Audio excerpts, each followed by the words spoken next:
Mario Alberto Di Constanzo Armenta es un político mexicano con estudios en economía por el Instituto Tecnológico Autónomo y licenciado en Ciencias Políticas y Administración Pública. Desde 1984 ha estado en la administración pública. Hasta 1988 trabajó en la Secretaría de Hacienda y Crédito Público, donde desempeñó diversos cargos relacionados con temas fiscales, presupuestarios y financieros. En 1989 colaboró como asesor en la Secretaría de Relaciones Exteriores, cuyo titular era Fernando Solana. En 1996 fungió como director en la Dirección General de Política Presupuestal de la Secretaría de Hacienda y Crédito Público. En 1998 participa como asesor del grupo parlamentario del PRD en la Cámara de Diputados y en 1999 se desempeñó como asesor en la Comisión Legislativa para investigar el rescate bancario en México. Entre 2000 y 2004 trabajó como asesor en las comisiones de Hacienda y de Vigilancia de la Auditoría Superior de la Federación de la 59 Legislatura. En 2005 colabora en el proyecto alternativo de Nación de Andrés Manuel López Obrador y en 2006 es nombrado secretario de Hacienda del denominado Gobierno Legítimo. De 2009 a 2012 se convierte en diputado federal por el PT.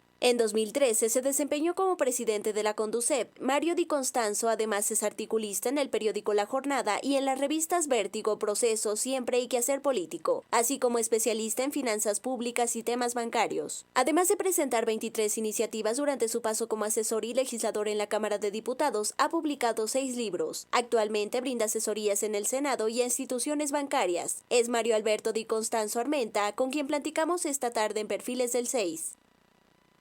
Es un gusto saludar a Mario Di Constanzo Armenta, quien fue en su momento, y escuchamos una larga trayectoria, presidente de la Conducef, asesor financiero, en fin, muchos cargos. Un gusto saludarle, muy buenas tardes. Al contrario, muy buenas tardes. Un saludo a ti y a todo tu auditorio. Pues vamos a platicar de diversos temas donde pues lógicamente nos interesa su opinión. La primera pregunta que le haría, ¿cómo percibe usted este cambio, este anuncio que se da el día de hoy, en donde pues hay diferencias entre el ahora ya exsecretario de Comunicaciones y Transportes, Javier Jiménez Espriu, y el presidente Andrés Manuel López Obrador? El cederle el control de las aduanas a la Secretaría de Marina pues fue la gota que derramó el vaso, y bueno, ahora ha presentado su renuncia. ¿Qué lectura le da esta renuncia, Mario Di Constanzo? Mira, la lectura que le doy es que es una muestra más, un elemento más que como secretario, como integrante de un gabinete, pues se va con desacuerdos con el presidente. No es la primera renuncia que se tiene. Creo que al gabinete no le han gustado muchas formas de ejercer la administración o de ejercer la autoridad del presidente, y creo, sin querer irme, digamos, a la forma, sino al fondo, pues que nuevamente son profundas diferencias de sus hombres cercanos con la forma de actuar del presidente. En el caso de Carlos Ursúa, veíamos al principio, pues una diferencia muy fuerte en materia de políticas económicas, y ahorita pues una diferencia, yo te diría, muy importante por lo que señala el propio exsecretario, la idea de militarizar las aduanas del país. Creo que es algo preocupante, como lo es el militarizar al país como lo ha venido haciendo, y eso es una muestra más. Me parece que son una vez más choques entre lo que yo siempre he señalado, ¿no? Lo que el presidente postula, tanto en el proyecto alternativo de Nación de 2006 como de 2012 y ahora el de 2018, pues no tiene nada que ver con lo que está haciendo. Es decir, dijo una cosa y está haciendo otra, y es cuando algunas gentes de su gabinete, las que pues se han dado cuenta, las que lo conocieron desde hace muchísimo tiempo, pues se están percatando de que esto no fue lo que se tenía planeado, que para mí es lo más grave. Usted en su momento fue del círculo cercano al presidente Andrés Manuel López Obrador, fue su secretario de Hacienda del entonces gobierno legítimo. Pues siempre se impone la opinión, o es la última opinión la que cuenta, la de Andrés Manuel López Obrador, no así la de los asesores. ¿En su momento usted así lo vivió? Sí, creo que es una persona, vamos a decirle así, muy firme en sus convicciones, muy difícil que se le haga cambiar de opinión o de parecer. Yo te diría prácticamente imposible que él modifique una decisión que él ya tomó, incluso pues con los comentarios que le puedan hacer sus asesores o su gente cercana. Y me parece todavía aún más, si tú insistes en algún tema, pues empiezas a perder credibilidad, o empiezas a perder importancia o preferencias. Eso es lo grave. Por eso es que muchas veces vemos que la gente que está en el gabinete o no le dice la verdad o le dice lo que quiere escuchar, que es uno de los problemas que estamos viviendo en este momento en muchos sectores de la economía, ¿no? Yo creo que, por ejemplo, le han mentido o le han dicho lo que quiere oír acerca de pues yo te diría, desvalijamiento del sector público que se ha observado, esta austeridad que ya no es austeridad, ya es un desmembramiento del sector público que pone en riesgo las actividades esenciales del Estado y que pone en riesgo a las propias, yo te diría, a las propias personas, a los ciudadanos que se están viendo afectados en áreas como la educación, la salud, en áreas como la financiera, el que el gobierno esté desvalijándose, pues no quiere decir que esté ahorrando, está sacrificando o está cuidando los centavos y está descuidando los pesos.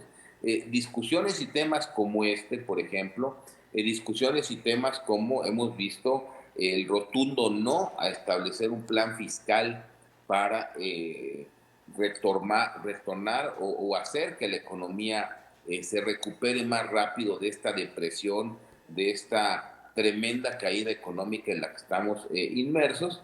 Bueno, pues ese es otro tema que muestra que es muy difícil hacerlo cambiar de opinión y que en la mayoría de las veces, si no siempre, pues su palabra, su decisión es la que cuenta y no le gusta ni que le pongan peros ni que le digan que no.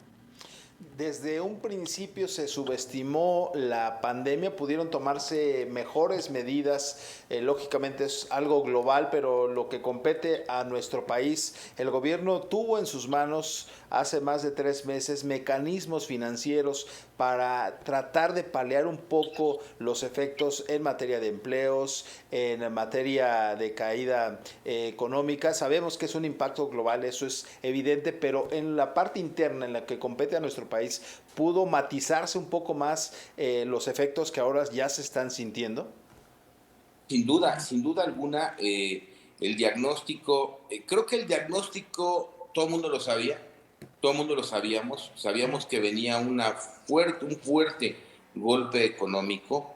Todos los países del mundo lo primero que hicieron fue tratar de cuidar las fuentes de empleo, es decir, dar el soporte necesario a las empresas para que no corrieran gente.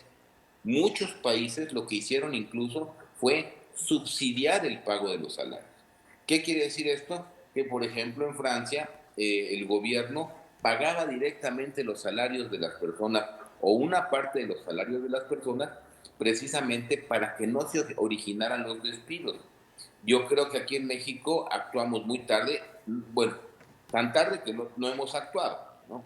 Entonces, este es un punto esencial y estamos viendo el desempleo que se ha generado y lo estamos viendo pues en las solicitudes de apoyo de retiro de desempleo de las personas, lo estamos viendo en la falta de ingreso de las personas que pertenecen o viven en la economía informal, que ha sido más duro el golpe, y desde luego lo estamos viendo en la demanda interna, cuando no hay empleo, cuando no hay flujo económico, pues el consumo se cae. Ya estamos viendo que hay problemas de los usuarios para el pago de sus deudas porque no tienen liquidez. Es decir, en lugar de generar o de inducir un círculo virtuoso, lo que han hecho es generar un círculo vicioso, vamos a llamarle así, que lo que hace es que la economía caiga día a día más y que el desempleo se haga más pronunciado, la falta de programas de reactivación económica hacen que la pobreza crezca.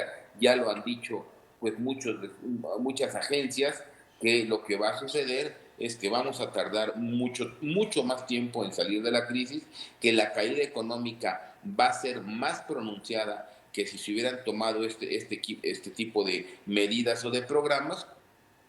Hoy se estima que la economía mexicana por lo menos caerá entre 9.6% y 10.2% en términos anuales, cosa que no veíamos desde 1932. Es decir, el golpe es pues muy duro. Yo te diría que el sexenio económico de este gobierno se acabó. El primer año con crecimiento negativo de -1, el segundo año con un crecimiento de -10, pues cuánto tiempo va a tomar que la actividad económica vuelva a tener los niveles que tenía pues incluso a principios de 2019 o en 2018. Se ve muy difícil de recuperar, lo mismo que el empleo, con Ahora las consecuencias que toma. preguntarle con cifras que hoy da a conocer el INEGI de 1.9 millones de empresas, según datos oficiales, el 92.2% no recibieron ayuda para pues hacer frente a esta pandemia. ¿Por qué ha fracasado este apoyo de las micros, sobre todo de estos apoyos de 30,000 pesos que el gobierno pues constantemente, incluso hay una conferencia diaria para dar cifras de cómo se va avanzando, pero sin duda ha quedado muy corto este apoyo a este sector de la productividad? Bueno, primero porque 25,000 pesos a una empresa, a una MIPYME inclusive, y que para dárselos yo le pido o yo le exijo que no hubiese corrido o dado de baja a su gente, eh, pues ya de entrada es una condición muy fuerte. Pero supongamos que no los hubiera dado de baja. Una MIPYME que tiene 4 empleados ganando el salario mínimo, pues 25,000 pesos no le sirven para nada. Eso es lo que pasó, que los apoyos fueron tarde y fueron insuficientes y ni siquiera, yo te diría, se dieron de manera acorde a un padrón empresarial, por ejemplo. Se dieron a aquellas personas o aquellos apoyos fueron vamos a llamarle así, no yo iba a decir militantes, pero no son militantes, casi son militantes, pero apoyos a personas derivadas o sacadas de los censos del bienestar. No sabemos ni siquiera cómo se hicieron esos censos del bienestar, no sabemos si sean censos empresariales o no, y yo creo que lo primero que deben de haber hecho es acudir a los censos del INEGI, acudir a los censos empresariales, por lo menos para dirigir mejor estos apoyos, pero no los tenemos dirigidos, son insuficientes y tardíos, pues de nada sirvieron y ya lo estamos viendo. Ahora, estos megaproyectos, algunas voces advierten que todos estos recursos pudieran concentrarse y destinarse a una ayuda más efectiva y ven como proyectos poco rentables el Tren Maya, las refinerías de Dos Bocas, el nuevo aeropuerto. ¿Comparte esa percepción? Mira, yo comparto que lo que requerías no eran estas mega obras que además, pues sí, dudan mucho y se duda mucho de su rentabilidad por lo siguiente. Hoy vemos que el Aeropuerto Internacional de la Ciudad de México, por ejemplo, que antes de la pandemia traía un promedio de 41 millones, 47 millones de operaciones al año. Era lo que tenía. Yo me pregunto, ¿cuánto tiempo va a tardar el Aeropuerto Internacional de la Ciudad de México para volver a tener este nivel de operaciones? Cuando la pandemia va a cambiar muchos perfiles del turismo. Es sin duda que entre la depresión económica y la pandemia, el turismo de negocios no va a ser el mismo. ¿Cuánto tiempo va a tardar en recuperarse? Cuando el golpe va a modificar la industria del turismo. Entonces, ¿por qué hoy necesitamos este nuevo aeropuerto, por ejemplo? Si el aeropuerto de la Ciudad de México está funcionando al 20% de su capacidad. Entonces, esto que sugiere canalizar estos recursos a proyectos más intensivos en el impacto que pueden tener, el impacto económico, y más rápido. Es decir, renovar una carretera, por ejemplo, ni siquiera construirla, porque eso implica la planeación y los derechos de vía, etcétera. Pero renovar una carretera, renovar las escuelas, es decir, un programa intensivo en inversión pública, que si bien es cierto, va a incrementar el gasto, también nos va a dejar ahí un stock de inversión que lo vamos a poder ocupar. Terminar los hospitales, construir más hospitales. A ese tipo de inversión se refiere uno cuando habla de inversión pública. Pero ¿qué ha pasado? Lejos de eso, la indiscriminada reducción del gasto público, que debo decirte que cuando fui el secretario de Hacienda del gobierno legítimo, la idea era menos gasto corriente, en todo caso, pero más gasto en inversión pública. Es No decir, era... para la gente que nos está viendo esta noche, el gobierno federal, esos recortes que hizo en las diversas áreas, ese acumulado de recursos, pues simplemente están concentrados o destinados a algunos programas que ya los conocemos, como Sembrando Vida, como Jóvenes del Primer Empleo, y esos recursos no se han destinado para generar infraestructura, desarrollos, algo que dé pues un crecimiento más rápido, aunque al presidente pues no le gusta este tipo de adjetivos a la economía, ¿no? Pues sí, no le gusta, pero el hecho es que las obras que podrían estar generando empleo, incluso en favor de los propios programas sociales. Yo te doy un ejemplo. A ver, el programa de Jóvenes Sembrando Vida, o construyendo, perdón, Jóvenes Construyendo el Futuro. A ver, tú becas a un grupo de jóvenes para que adquieran experiencia en el trabajo y luego salgan a trabajar. El año pasado, de cerca de 800,000 jóvenes, se lograron colocar apenas 15,000.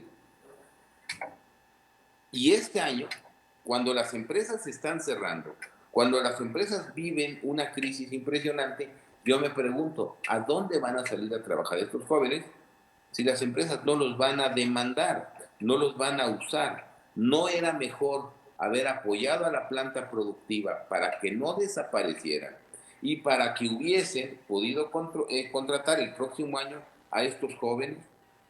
Yo creo que aquí no hay una planeación, y la falta de inversión se vuelve incluso un enemigo de la propia política social, que ni siquiera está dando los resultados debidos. Pero si vemos qué ha sucedido con la inversión pública gubernamental, tanto en el 2019 como en este año, no refleja los supuestos ahorros generados. Es decir, no ha habido un traslado de este ahorro en gasto corriente que tanto se decía, no ha sido trasladado en un gasto de inversión. Entonces, ¿qué hace? Pues que el gobierno se hace más chiquito, que la economía se hace más chiquito, que al no haber inversión pública, la inversión privada tampoco fluye, porque no genera confianza, y pues los perjudicados son los ciudadanos, que les va a costar más trabajo encontrar un empleo, encontrar un mejor salario, y en lugar de combatir la pobreza, la estás generando. ¿Para qué? Para luego paliarla con programas sociales que pues en realidad no resuelven la necesidad de las personas, porque la necesidad de las personas es mayor educación, mejor infraestructura, mejores condiciones de vida, y no solamente una beca que les permita ir a medio comprar a una tienda. Esa es la realidad. Correcto. Entonces, creo que en eso ha fallado hasta la política social, porque no se generan programas integrales, sino tal pareciera que son pues un cúmulo de ocurrencias o de parches que no están llevando a nada, porque al final pues lo que va a pasar, el gobierno pues no es un gran repartidor de cheques, sí, en eso se está convirtiendo, lejos de generar la infraestructura para generar los empleos, la productividad y el bienestar que se necesita. Ahora vayamos a otro tema. En su momento usted advertía sobre la situación de las AFORES que tendrían que adecuarse. Había por ahí algunas iniciativas que pretendían que el gobierno concentrara esta gran cantidad de recursos y las administrara. Finalmente esto no ocurrió y se presentó con bombo y platillo esta reforma que ayudará a que millones de trabajadores tengan en los próximos años una mejor pensión. Veíamos ahí pues por unanimidad entre el sector empresarial, el gobierno, el legislativo, el ejecutivo, pues presentando esta reforma. ¿Usted comparte ese entusiasmo? No, yo no lo comparto. Yo creo que la reforma es mejorable. Yo creo que habrá que ver cuando la presenten, ahora sí, como se dice, en blanco y negro en una iniciativa, habrá que revisar los detalles. Ya dice el dicho que el diablo está en los detalles. Y te pondría dos ejemplos de lo que han señalado, ¿no? Se disminuyen las semanas cotizadas, lo cual se me hace un acierto, de 1.250 semanas cotizadas, que eran aproximadamente 24 años, a 750 semanas cotizadas, que son aproximadamente 15 años. Esto me parece bien, es muy positivo. En realidad es un tema muy positivo. Pero aquí empiezan los asegúnes. Se incrementa la tasa de aportación del trabajador, lo cual pareciera al principio muy bueno. Es cierto, entre más ahorre, pues mejor pensión puede tener a futuro. Nada más que quien va a dar esa mayor aportación son los patrones. Ahora, ¿qué va a suceder? Que vamos a encarecer la mano de obra. En un momento en donde hay desempleo, la mano de obra se va a encarecer. ¿Por qué? Porque a un trabajador le va a costar más contratar a un trabajador, porque la cuota que tiene que aportar para el seguro del retiro es o va a ser mayor año con año. Entonces, tenemos dos efectos. Uno, que sí, mejora los ahorros de los trabajadores que trabajen, porque el otro efecto es, tengo incentivos a contratar menos, a sustituirlos por tecnología, a buscar nuevos esquemas de contratación como el freelance, como el outsourcing. Entonces, no necesariamente es tan bueno. El otro punto que señala, el ahorro voluntario no se toca. No, sí, el ahorro voluntario sí se toca. De cierto nivel de ingreso, los trabajadores van a tener que ahorrar, digamos, voluntariamente a fuerza, entre el 2 y el 5% de su ingreso, a menos que ellos digan que no. Es decir, si no lo niegan es como una afirmativa ficta. Si hay muchos trabajadores que no se preocupan por su pensión o por su estado de cuenta, o no saben hoy ni siquiera en qué aforo están, y que van y preguntan por su pensión 2 meses antes de pensionarse, pues mucho menos se van a percatar de esta situación, y entonces, pues a lo mejor van a aportar un ingreso que hoy no tienen, o un ingreso que es muy bajo, en lugar de buscar otros mecanismos para fomentar este ahorro voluntario, que desde luego es muy importante, pero que hoy en día es voluntario, no a fuerza.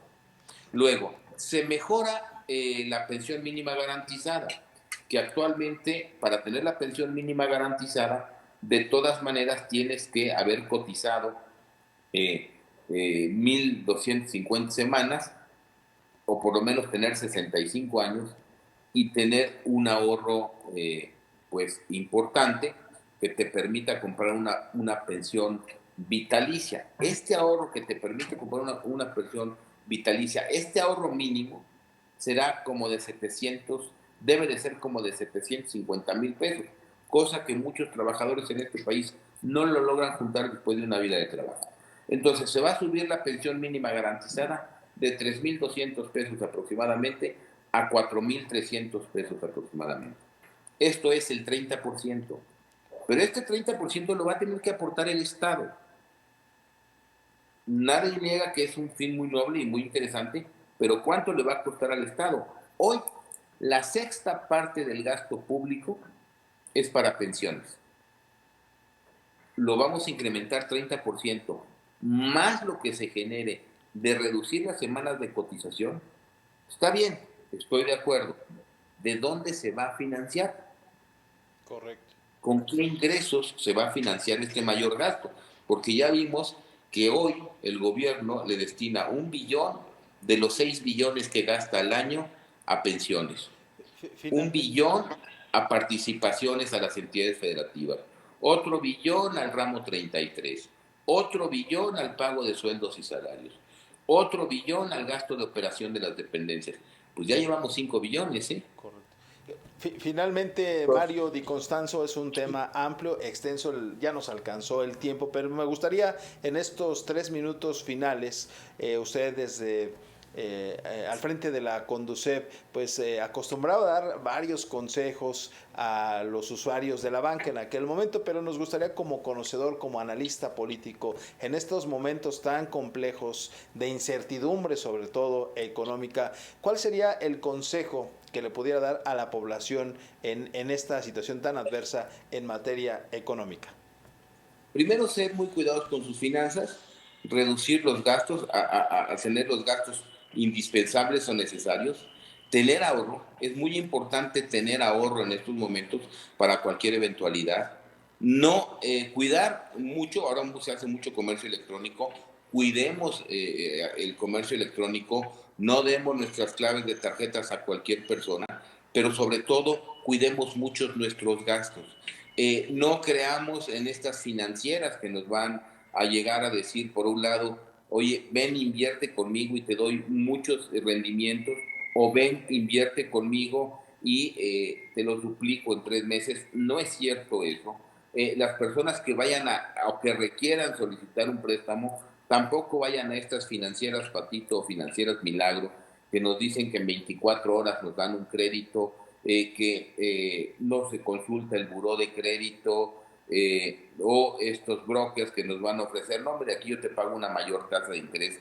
Seamos muy cuidadosos con esto, no caigamos en ese tipo de engaños, vayamos en todo caso a las instituciones financieras, no por obtener 1 punto o 2 puntos más de tasas, vayamos a caer con charlatanes o con delincuentes. Entonces seamos muy, muy conservadores en esto, y sí, son épocas de no gastar, y si vamos a gastar, que sea solo lo necesario. Tener en cuenta que cuando hagamos un retiro por desempleo de las AFORES, no solamente baja nuestro ahorro, sino perdemos semanas cotizadas. Entonces, digamos que el recurrir por este apoyo sea la última instancia, porque no solamente, como les digo, perdemos ahorro para el futuro, sino las semanas cotizadas también disminuyen. Pues ha sido un gusto platicar con usted. Quedaron algunos temas ahí de la agenda, pero lo volveremos a buscar si usted nos lo permite, si sus tiempos así lo determinan. Pero ha sido un gusto charlar con Mario Di Constanzo Armenta, consultor financiero. Muchísimas gracias, muy buenas noches. Al contrario, buenas noches. Llegamos al final de Perfiles del 6. Nos vemos en otra emisión más aquí, precisamente en este su espacio de Canal 6.